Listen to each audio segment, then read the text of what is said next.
Welcome back to Who Died Today. Over the past few days, the world has bid farewell to some truly beloved and unforgettable stars.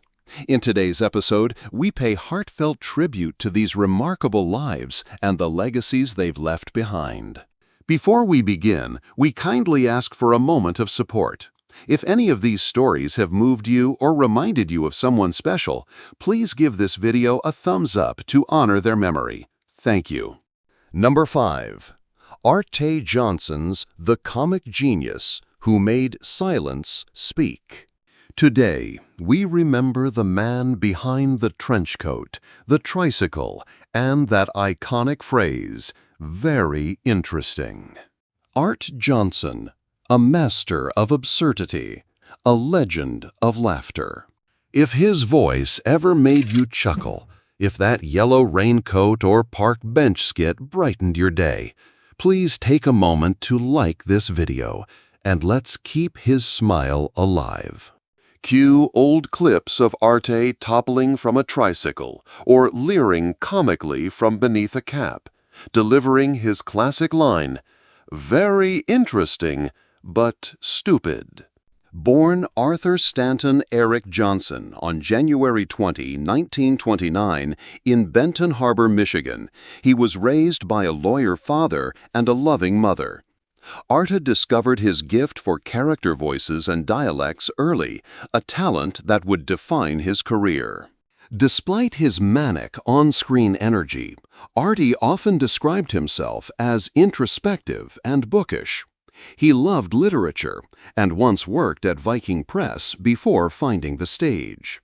Arte's career exploded with Rowan and Martin's Laugh-In, 1967-1973, where he created over 60 wild characters, including the unforgettable Tyrone F. Horney.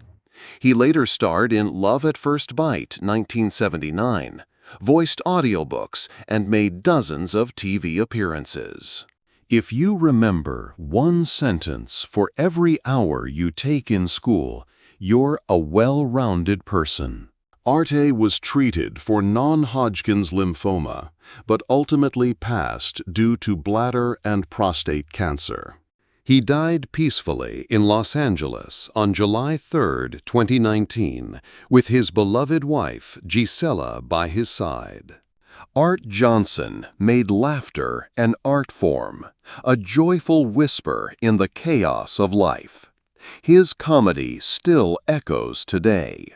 Arte didn't just act. He made us feel lighter. Share your favorite Arte moment below. Like, subscribe, and help us preserve his legacy, so laughter never dies. Number 4. Jimmy Swaggart.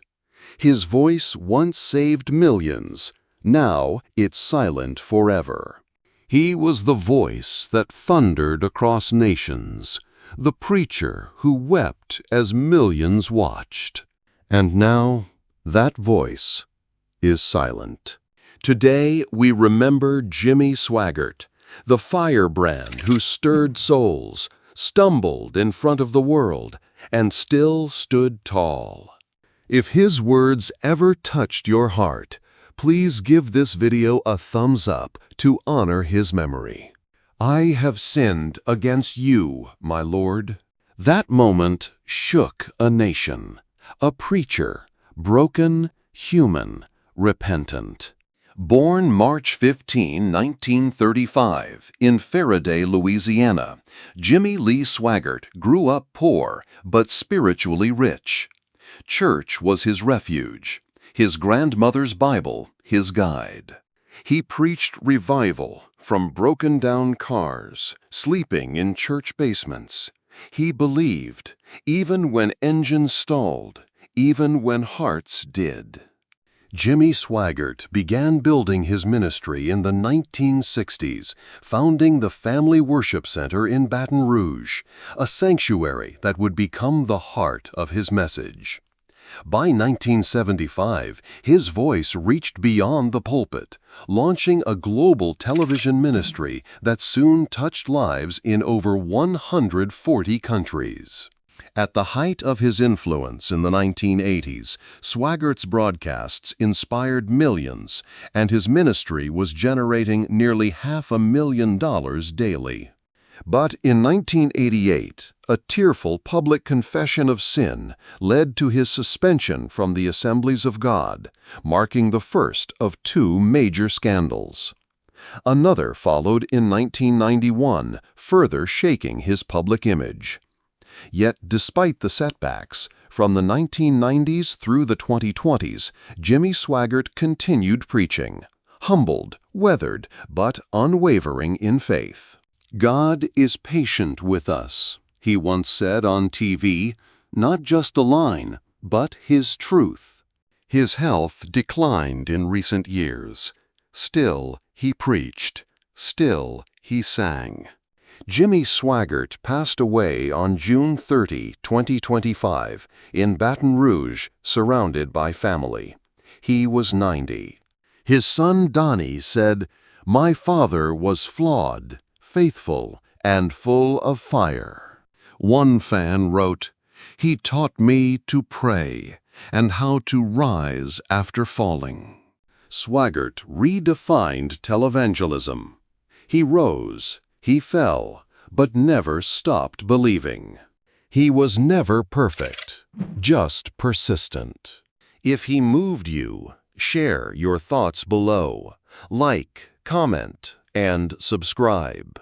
Because his voice may be gone, but the song of his life still echoes. Number 3. Brad Pitt has left us? The tragic news that shook the world. Today, a name echoes across Hollywood with both reverence and heartbreak.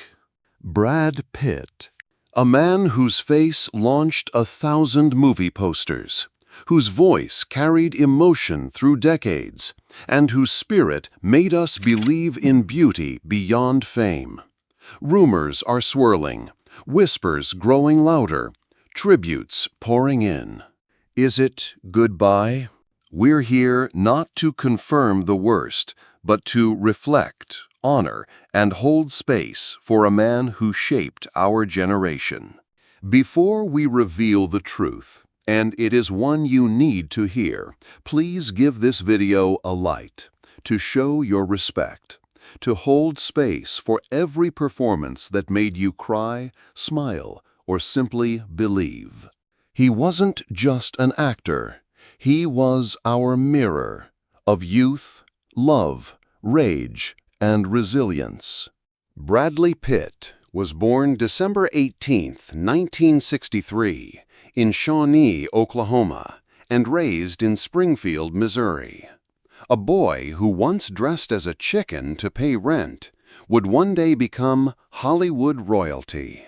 He studied journalism at the University of Missouri, but just 2 credits shy of graduating, he drove west, chasing not just fame, but freedom. He slept in friends' apartments, worked odd jobs, hid heartbreaks. For years, he was too pretty for serious roles, yet behind those eyes was someone searching for purpose, for art, for connection. His breakout? A drifter in Thelma and Louise, 1991. Then came A River Runs Through It, 1992. Seven in 1995. Fight Club, 1999. And Troy, 2004. But it was his turn as a baseball executive in Moneyball, 2011, and The Soldier in 12 Years a Slave, 2013, that proved his range. In 2020, he finally held his Oscar, not for his looks, but for his soul, in Once Upon a Time in Hollywood. "I'm one of those people you hate because of genetics," he once joked. But behind the smirk was humility.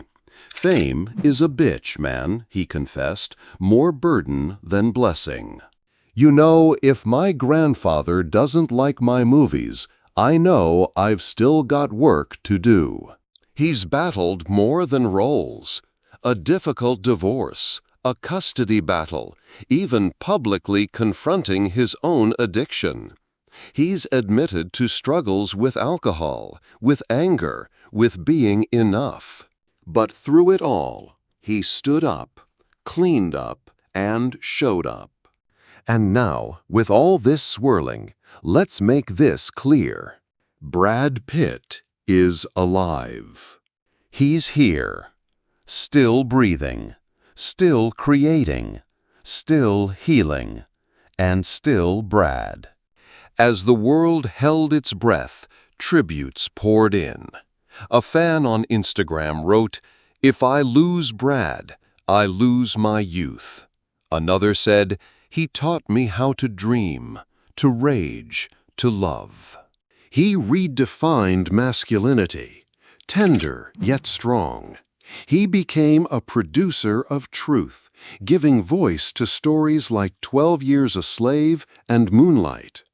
And he remained, to millions, the man who never gave up.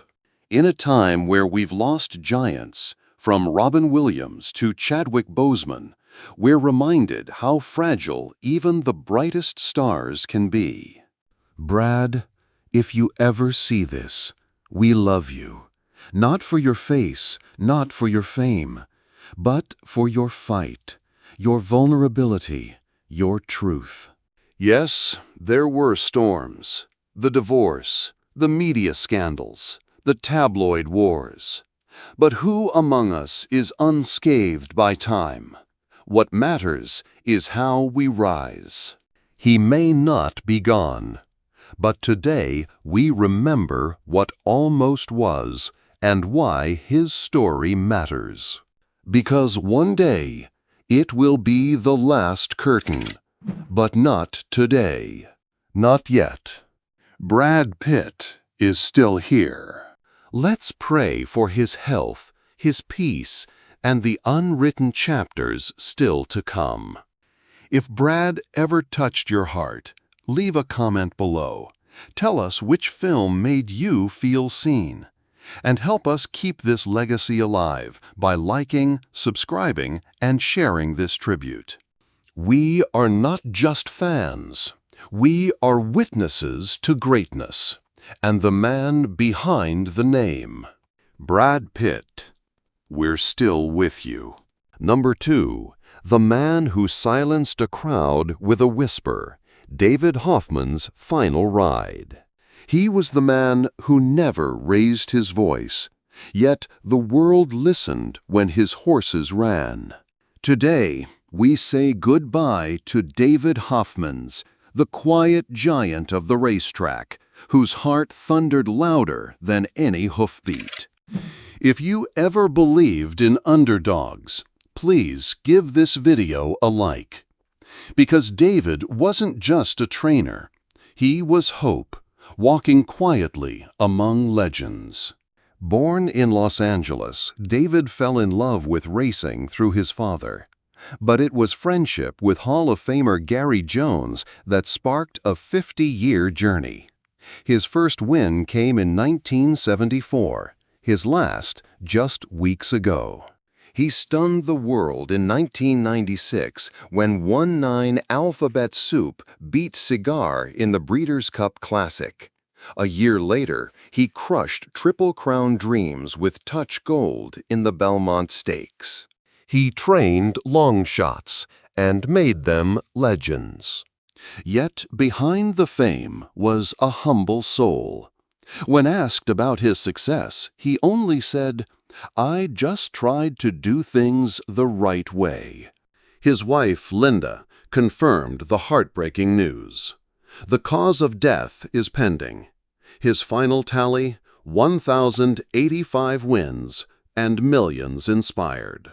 He passed away on July 3, 2024, at 81, in his home near Santa Anita Park. If his story moved you even once, please like this video, share your tribute in the comments, and subscribe to help us carry forward the legacy of those whose quiet greatness changed the world. Because sometimes the strongest legacy is the one left in silence. Number 1.